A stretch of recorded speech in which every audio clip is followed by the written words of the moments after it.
E aí, aqui eu tenho o meu amigo Nairton. Eu vou abrir aqui um pequeno parênteses porque ele traz uma colocação aqui.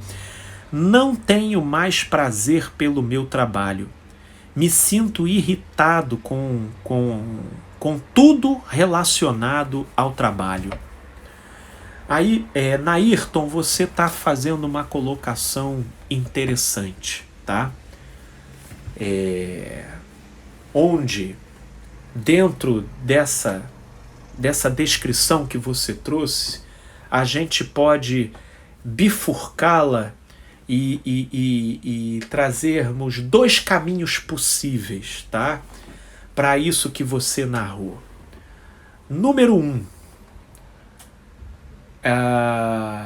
Ou você, de uma certa forma, nunca se identificou com esse trabalho, porém, foi aquilo que de uma certa forma se mostrou mais viável para você cursar, para você realizar, para você aprimorar, para você entrar e exercer, e acaba que aquilo foi ganhando vida própria e foi te conduzindo vida fora, de modo que hoje você se vê financeiramente, laborativamente muito envolvido dentro desse contexto e com uma série de responsabilidades e de demandas que dependem de você, dificultando o fato de você fazer uma guinada para uma outra direção, ok?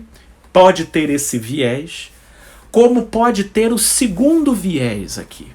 O segundo viés o Nairton ele não tem problema com o trabalho em si, né? O Nairton, de uma certa forma, tem até coisas que ele gosta e que no início, inclusive, chamaram muito atenção.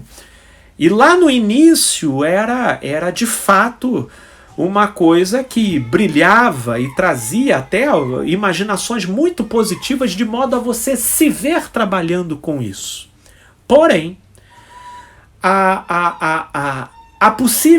o possível aumento de demanda, né? O aumento de demanda e, por conseguinte, o aumento de pressão, o aumento da cobrança e todos, vamos dizer assim, esses efeitos colaterais do trabalho quando ele começa a crescer e frutificar ao nosso redor, começaram então a produzir em você uma pressão e uma tensão tal que aquilo que começou bom começou depois a perder o sabor, né? E esse é o tipo de caso que eu costumo ver com demasiada frequência. Inclusive, há poucos dias atrás, eu estava conversando isso com uma pessoa, né? Eu trabalho com psicologia e, graças a Deus, eu amo o que eu faço, eu amo. E eu entrei consciente nessa área, inclusive a minha trajetória, ela testemunha uma mudança de trajetória, né? Porque lá na minha juventude eu comecei como técnico em edificações e depois eu passei para psicologia, né? Que realmente, vamos dizer assim, passou a ser a função e o trabalho que mais se aproxima da vocação que eu sei que eu tenho e que é aquilo que eu amo fazer e ofertar, né? Mas quando o seu trabalho começa a frutificar, você vai tendo tanta demanda e se você se entregar, se você trabalhar e se você abraçar a demanda no modo como ela surge, sem critérios e sem limites, chega um momento que você pode passar a desgostar daquilo que no início você começou gostando, né? Então, tendo essa consciência, né, desde cedo aqui no exercício aqui da atividade e da profissão, eu venho delimitando certos limites e não negociando com eles, mesmo embaixo de rogos de pessoas. Felipe, abre mais um horário para mim, Felipe, não abro. Não abro porque eu fico com o coração na mão, mas eu tenho que ser o primeiro a saber respeitar as minhas próprias fronteiras para que isso que eu faço com gosto e que é a minha realização não passe a ser experimentado e vivenciado com um sabor azedo, de uma forma nauseante, de uma maneira prejudicial, né? Portanto, meu amigo Nairton, eu creio que seria interessante essa reflexão, porque a resposta a essa questão poderia determinar a direção que você poderia pensar para a resolução dessa questão que você trouxe, ok? De tudo, meu amigo, obrigado pela sua contribuição, viu? E parando aqui para pensar, eu gostaria de fazer um pequeno desfecho, até tomando aqui como princípio o que a gente estava refletindo aqui a partir da questão do amigo Nairton. Felipe, e se for esse caso de você se constatar num dado contexto onde você conclui que aquela atividade, aquele trabalho não é o que te realiza, não é o que te encanta, mas você olha ao redor e você vê tanta coisa dependente de você e que você não tem como fazer a passagem para uma outra direção sem que isso represente um desfalque no orçamento e o que geraria implicações extremamente complicadas para tudo o que está ao redor de você e dependente de você.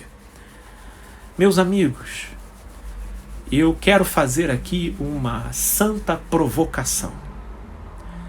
Porque no final das contas, o que vai determinar a importância de uma dada decisão é o fato de a gente poder viver com saúde ou a gente ter um estilo de vida que nada mais é do que uma espécie de suicídio passivo, onde você caminha numa dada direção para dar sustentação a um determinado panorama que, na verdade, está te matando aos poucos.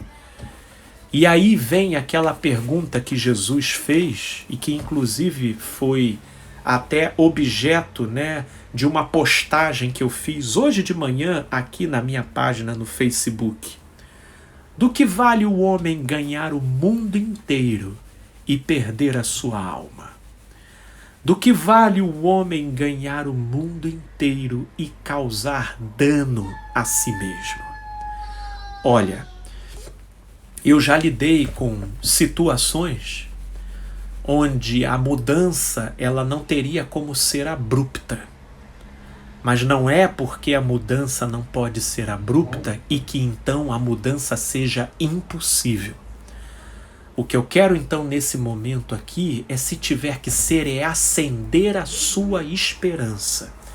Isso porque o desgaste que o trabalho vai gerando, um dos sintomas é um profundo desânimo e uma anedonia. Sabe o que é anedonia? Anedonia é não ter vontade de nada.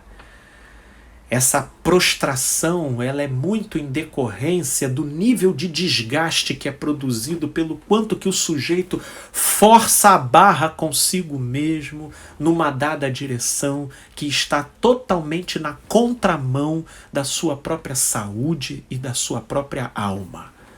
Ora, só que o que eu quero aqui reafirmar não é porque a mudança não pode ser abrupta, até por conta das implicações que isso poderia gerar, que então a mudança se torna impossível. Porque eu trabalho e lido com casos onde eu vou estimulando a pessoa a começar a estruturar o seu panorama de vida para uma mudança.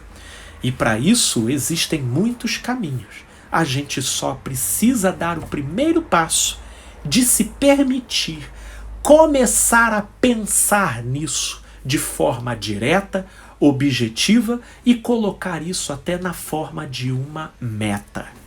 E aí, paulatinamente, a coisa vai se transformando. Por exemplo, como eu disse para vocês, a minha trajetória, ela testemunha uma mudança de direção, onde eu comecei como técnico em edificações e hoje eu estou como psicólogo.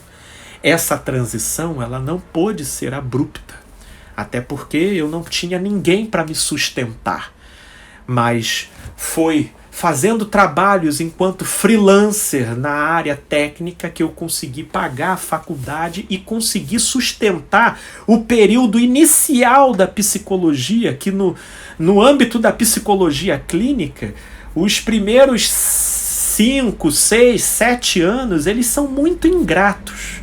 Só depois de um tempo que você começa a ver retorno das sementes que você plantou lá no início.